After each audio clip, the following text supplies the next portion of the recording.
The duct tape you get from Menards. The nice duct tape. The nice duct tape. It's not about the quality of duct tape, it's about where you put it. Hello and welcome to Cassette Take, where you can eject wherever you want, but please don't forget to rewind. I'm Ethan. I'm Annmarie. And Annmarie. America! Yeah. America! What did we just go see? We just got out of seeing Captain America Brave New World. And Annmarie, was it the Brave New World? Yeah, no, it wasn't. No. Yeah. Sad. Anyway, that's the end of this video. Thank you so much for listening. No, we did indeed just go see the new Captain America movie, starring Anthony Mackie, directed by, I don't know, multiple people that have been tossed in and out of a chair. Who knows? Probably it's been directed by the editors at this point. It's been directed by the editor. This movie, yes. Ethan and I went in with low expectations just because from what we're hearing, it also just seemed like Marvel did not care about this movie at all. Well, it was kind of. They Maybe they put the logo at the beginning. Well, they cared enough about it to, spend a lot of money on reshoots to kind of change the storyline. Yeah. But then again, that also, impacts the rest of their main storyline for the movies they probably will put a lot more effort into. But again, it's like what you were saying when we walked into the movie theater is, Ethan, you dropped your popcorn bucket. But then after that, you said that this is the last movie in from the Bob Chapek era, that was in production at that time. Last Marvel movie, correct? Yeah, so this is like a hybrid model of this whole thing, like where you got the partial JPEG situation going on with the transition back into quality over quantity with Iger. Papa Iger. And you can tell. It's just there's so many. This movie is duct taped together, but it's got some nice pieces together. It's like that respectable duct tape you piece together, like not the ones you see like duct tape on a trash can for no reason, but like duct tape that it's like, oh, that kind of blends well with that, and it's a nice little style. You could tell it's duct tape though, but it works. The duct tape you get from Menards, the nice duct tape. The nice duct tape. It's not about the quality of duct tape, it's about where you put it. If you take anything from Cassette Take, just remember that. Speaking of, a lot of people were talking in this movie theater. Yeah. Quite a bit, and I gotta say, I don't know who's credited for saying this, but speaking of duct tape, silence is golden, but duct tape is silver. I love that quote. I love that this is how our review's going. All right, we saw a movie. Yeah, we saw a movie. Was it a movie or was it just a bunch of scenes put together? Okay, let's get back to it. So, Captain America, Brave New World, it stars Harrison Ford, Anthony Mackie, and, a lot of the other your classic MCU cameos that are thrown in there spontaneously that may or may not make sense. Also, oh yeah, it does feature Giancarlo Esposito. Oh my God, don't even get me started. Don't get her started, but we're getting her started right now. Here's Spell. Unfortunately, it stars him. But, okay, so this movie takes place after the Eternals because we see this giant robot, whatever it's called, Celestial Island, and after the Incredible Hulk, all that good stuff, Sam is now Captain America. Great, awesome, we're on board. Let's go. And there's a political plot happening. Basically, they're just trying to recapture Captain America 2. Yeah, there's a lot of, let's do Winter Soldier, but let's also do, this other Marvel movie. Let's do this Marvel movie. Let's do this Marvel comic book. Yeah, this movie's Frankenstein. Yeah, it really is. It's unfortunate because, I'll be honest, I saw the potential. I'm like, okay, I kind of know where you're going, and I don't hate it. I kind of like it. It combines some of my favorite comic books, which we won't spoil yet. But then it just pitters off, I feel like. Yeah, I mean, I don't know. I said it or thought this immediately from the get-go. In the beginning, at least, felt like this whole, like a comic book you would pick up from Free Comic Book Day, where it's meant to advertise a new run and, really get the word out about it. So it's very exposition kind of heavy in the first page, and then everything else afterwards is just kind of silly action. And that's what the beginning felt like. Not necessarily a terrible thing, not necessarily like a great thing, but it was just, it felt very lackluster in that sense. And especially coming off of that and then going into the rest of it, which is felt like Tenet. It felt like Tenet quite a bit, where it's like, let's explain the plot while we're driving somewhere or moving somewhere or on the way to somewhere. And that felt like the whole beef of the act 2 of the movie. And that is not a good thing. No, and also, well, the villain is just an exposition monster basically in this. And I was looking forward to the villain. We won't say who yet, because not everyone is as movie savvy as us, I would say. But it was just disappointing because I like Anthony Mackie in this role. I think he's actually really good, and he's one of the strongest points, as well as Joaquin in it. I thought their bond and their friendship, I bought. And I think Anthony Mackie really carries this movie on his shoulders. But it's just unfortunate because just the scenes he's given is just not to the quality it should be. Yeah, and it's unfortunate, and it's not even to the quality of the scenes that they repeat from Falcon and the Winter Soldier. Oh my god. Like, yeah. I mean, seriously, no spoilers here, but there's a lot of stuff that they take from Falcon and the Winter Soldier that they're like, well, you probably didn't watch the TV show, so we're just going to kind of rehash it in this movie as if it didn't happen, and there's lessons that need to be learned here again. It's unfortunate because I just don't think that model works. I liked Falcon and the Winter Soldier. I thought it was a good show, but I just never thought it could work where you take a character like Sam Wilson, put him in a TV show, and then move him to a movie. It should have just been a movie, like, overall. Like, skip the stupid TV show, just go straight.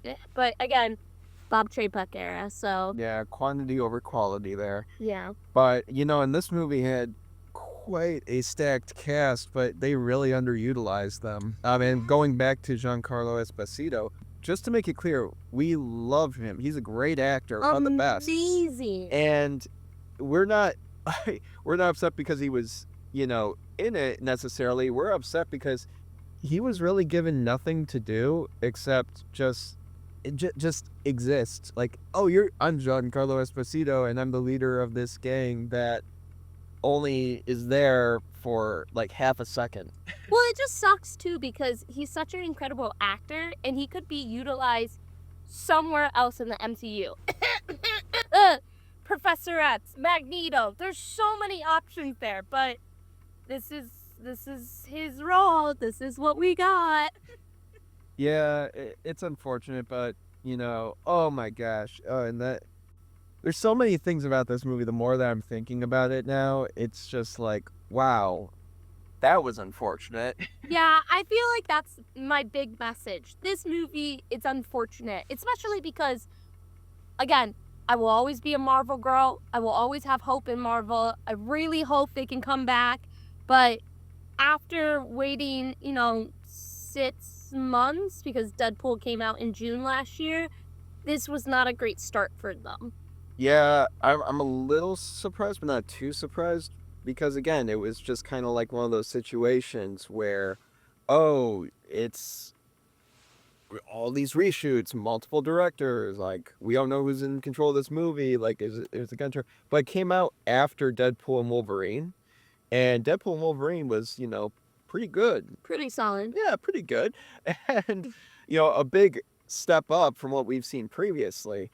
So when it comes along with, Captain America Brave New World here, it just takes all that momentum away, sadly. Yeah. I really hate to say that. And not only that, but even when it comes to the post-credit scene, again, we're not spoiling anything here.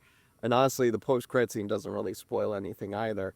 But it's just simply oh, we know this already. Like, you wait throughout the credits for maybe a tease of what's coming next, and it just teases you with what we have already known since the beginning of this multiverse saga that they got us Yeah. in. So, Well, I feel like we're going at it hard. I will say some good stuff. Again, Harrison Ford, I really liked him in here.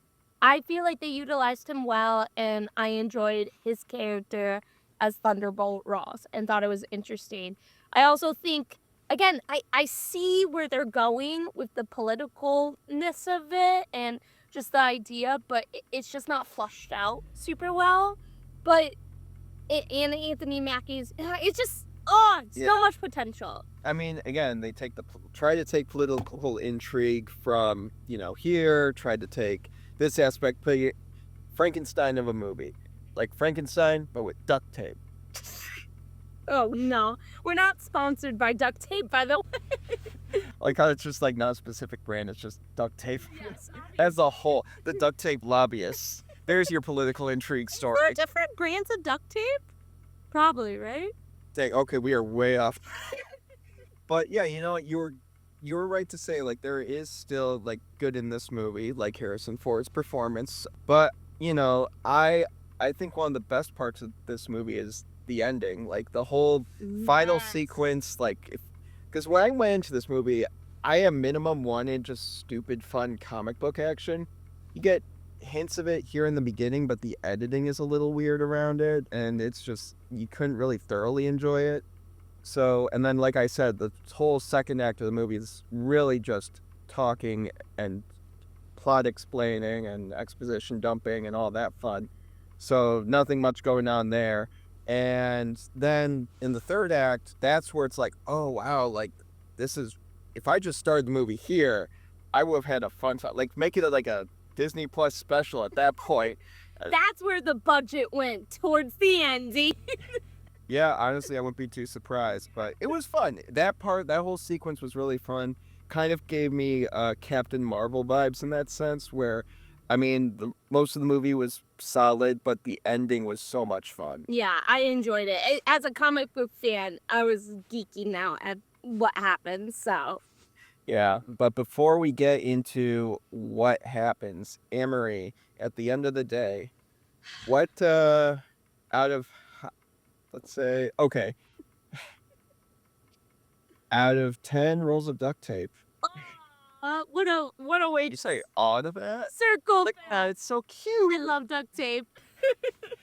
Out of 10 Captain America endorsed rolls of duct tape, how many would you give Captain America Brave New World I'm gonna go out of 10? I'm gonna go a little bit higher than I thought.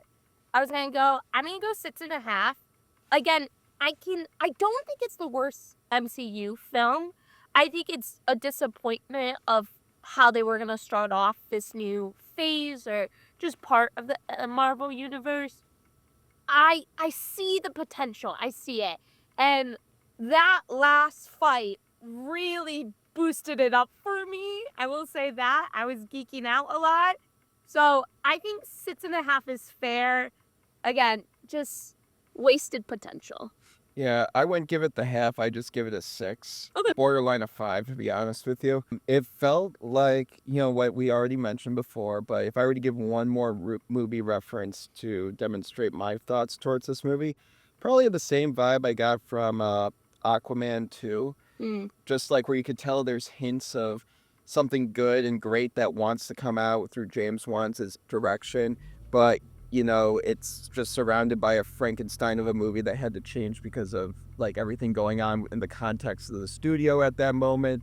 And the same situation happened here. Yeah. Again, even though there's a name at the end of the movie, I don't know who directed this movie.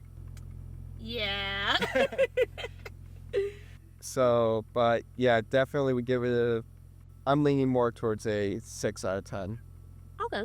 So, but guys, we're about to get into our spoiler talk here, but before we do, let us know your takes on our tapes in the comments down below with what you thought on Captain America Brave New World. Did you see it?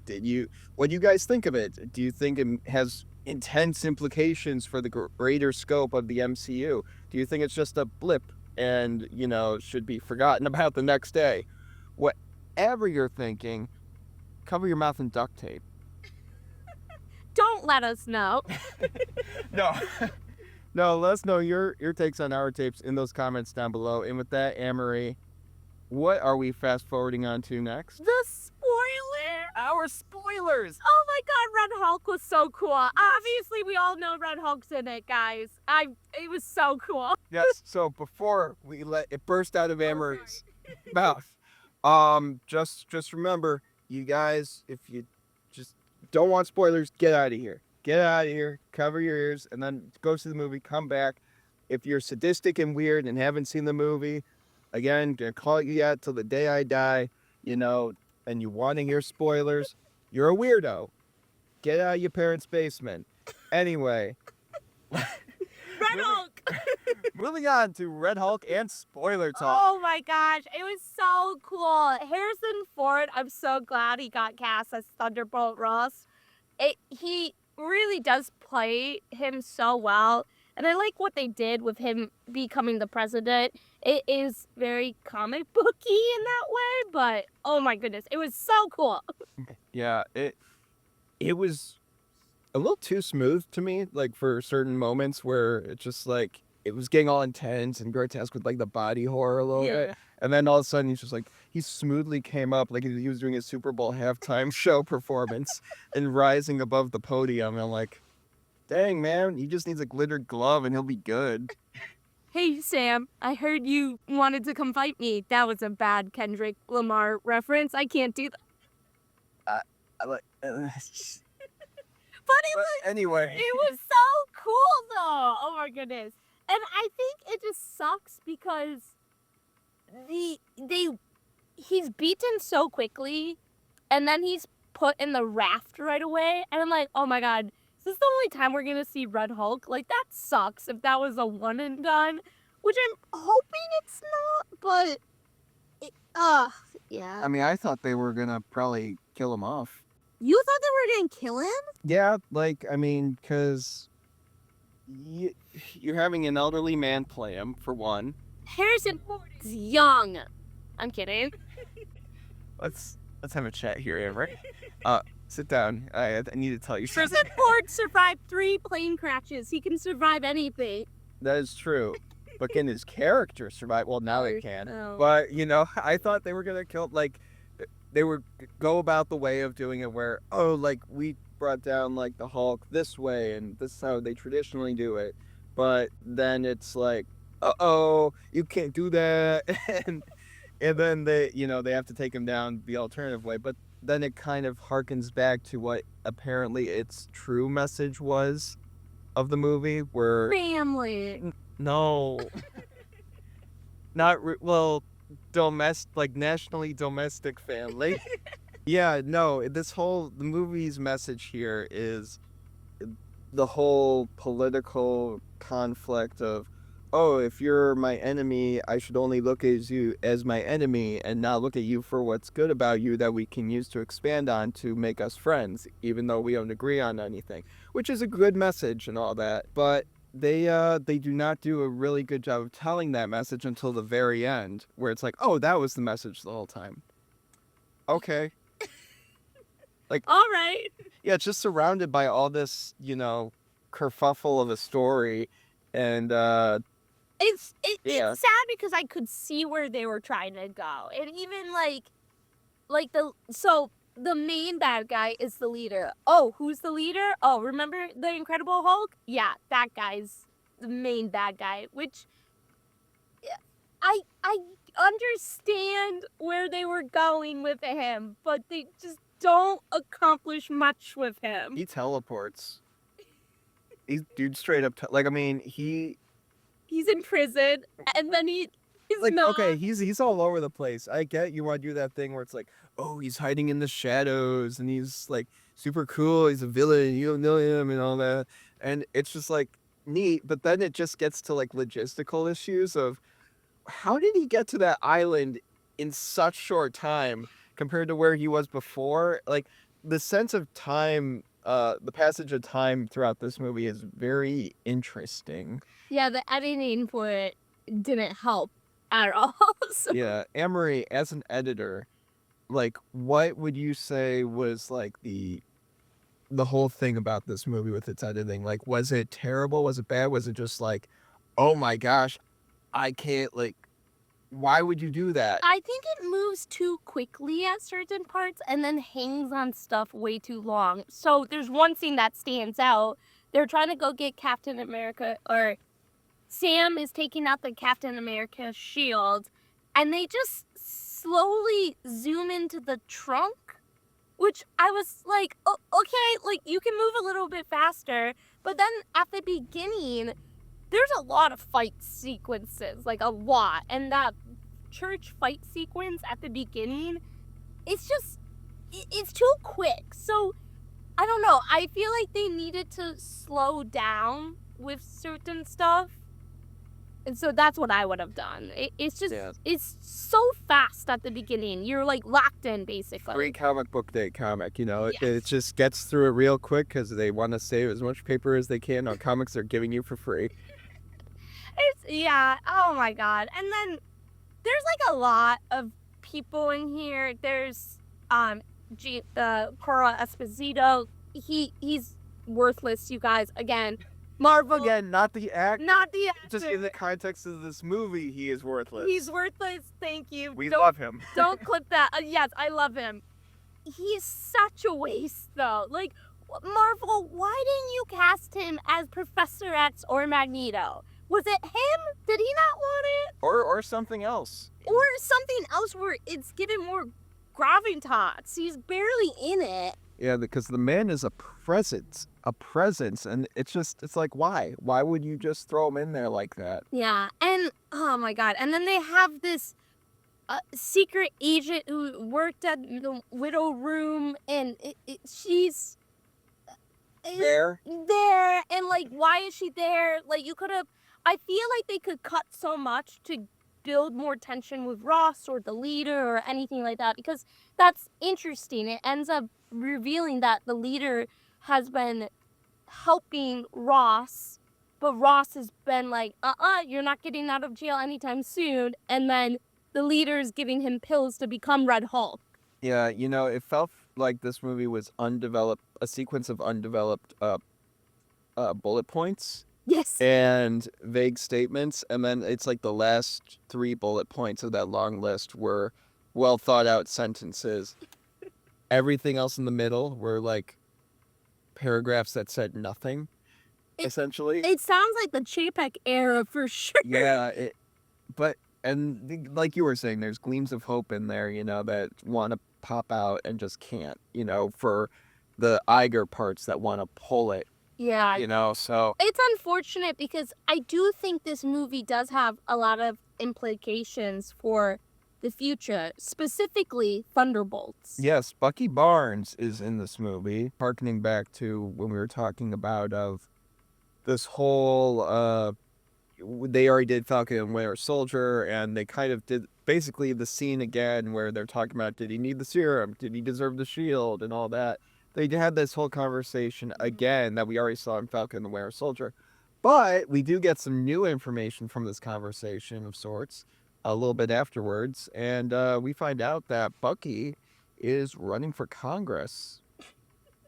It's just such a weird, like, it's just dropped on you. You're like, oh, okay. Yeah, and he's going into the Thunderbolts next time we're going to see him. So it's like, that's an interesting transition. Can we just say this?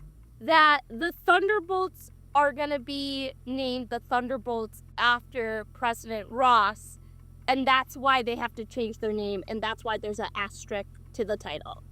Probably, or, you know, it just shows they have trouble sticking to a name, and, you know, generally speaking, and then by the end of it, they're like, oh, we are working as a team now, and suddenly it's like, I don't know, Midnight Suns or Dark Avengers, like whatever. I'm not as West Coast Avengers, Dark Avengers. There's a West Coast Avengers. Yeah, it's not gonna be that. East Coast Avengers. Not that I know of. I don't know. It seems kind of imbalanced. Thanos. Thanos, we need you. Yeah, I just feel like there's so much implications for the Thunderbolts here with they find what's the stupid metal called? Adamantium. They find adamantium. I can't validate its IQ, but I can validate it is indeed adamantium. Yeah, and so they say that it's like, oh, okay, cool, new metal. Like I see it, Ethan. I truly see what they were going for, and I know this is gonna tie in with Thunderbolts and Century, but it just. You know, maybe Thunderbolts is going to be that turn of the century I for Marvel. honestly, listen, Marvel, you need. See what I did there? Yes, See it what I was did there? it was really. I worked really hard on that, you know. I mean, I brought note cards. Ethan, So Ethan, put your note cards away. What are you doing? We're recording a podcast. no, that's some pocket lint. Oh, anyway. But like, I can see where they're going, and Marvel, I need you to nail Thunderbolts, and I need you to nail Fantastic Four, because this was not a great start for you. Yeah. I mean, the bright side of this is we got to go to a movie theater to see the Fantastic Four trailer and the Thunderbolts trailer and Superman trailer all in the same sequel. All really good. And it was really nice. I mean, it's stuff we've seen before on our phones and computers and TVs, but seeing it on a movie screen, much better. Much, much better. It just saddens me because I really feel like Marvel did not care about this film, and it kind of sucks because I don't know if they could have ever saved it, if Papa Iger could have came in and been like, okay, we're gonna redo this, reshoot this. I feel like it was just dead in the water no matter what. It was a giant pimple, and it was Papa Iger's popping pimple time, you know, and it's like at the end of the day, you see a pimple, you gotta take care of it one way or another, and it's gotta pop eventually. But it's like how you go about it if you're willing to pop that pimple. He pops the pimple. You got some blood leaking out, and it's like, oh my gosh, that's ugly and all that, and it kind of hurts. But then, hold up, I'm getting this somewhere with this, and then you're like, oh wow, you know what? Over time it heals, and then it gets better. That was Captain America: Brave New World, a giant pimple on Bob Iger's forehead. Oh gosh, no! I'm so sorry, everyone. I'm not. I'm a big fan of pop culture. This is just sad. So sad. I want to love it. I really do. Yeah, but Annmarie, like the morals of this movie, we have to demonstrate that we learned from each other by focusing on the good things. Only the good things. And nothing else. Okay. But with that, guys, I think that just about does it for us, Annmarie. That does it. And that does it with the Bob Chapek era. Oh, please. Please, Papa Iger. Please, Kevin Feige. Oh man, but guys, let us know after hearing our spoiler talk. You joined us in this little conversation here. Keep joining us in this conversation. Let us know what you thought of the movie. Make sure if you talk about spoilers, you give a little spoiler warning for everyone else. But let us know what your thoughts about it in the comments down below, your takes on our tapes. But with that, Annmarie, I think we gotta sign off here. So, because it is freezing. It is freezing. I don't know if y'all know this. We're recording this when it's like in the negatives right now, and we don't really have the strongest of heat. We're recording this at the moment, but we're thriving. We're thriving. Don't get angry, Ethan. We don't need another Red Hulk situation. Oh, give me some Red Hulky.